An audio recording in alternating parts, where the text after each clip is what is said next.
রাজধানীর শাহবাগে গানের আর্তনাদ অনুষ্ঠানে হামলা ও ধস্তাধস্তির ঘটনা ঘটেছে।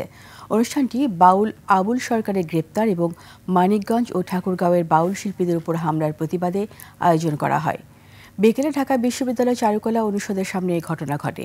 আয়োজকরা অভিযোগ করেন, কনসার্ট ফর ঢাকার কয়েকজন স্বেচ্ছাসেবক জুলাই মঞ্চের সঙ্গে যুক্ত হয়ে পূর্ব পরিকল্পিতভাবে তাদের কর্মসূচিতে হামলা চালায়। এ সময় ধাক্কাধাক্কি ও উত্তেজনা ছড়িয়ে পড়ে ও ভাঙচুর করা হয়। গানে আর্তনাদ অনুষ্ঠানে আয়োজকরা বলেন, হামলাকারীরা অনুষ্ঠান বন্ধ করতে ব্যর্থ হয়েছে।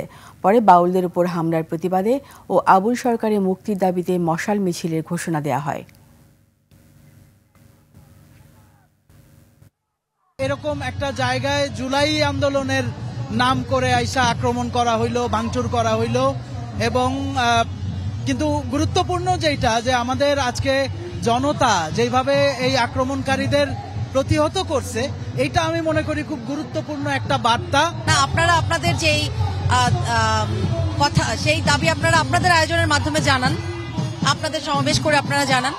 আমরা আমাদের যে দাবি, আমরা ও আবুল সরকারের মুক্তি চাই বা এখানকার বাউল সহ সকল শিল্পী, সাধারণ সকল বিশ্বাসের মানুষের নিরাপত্তা চাই।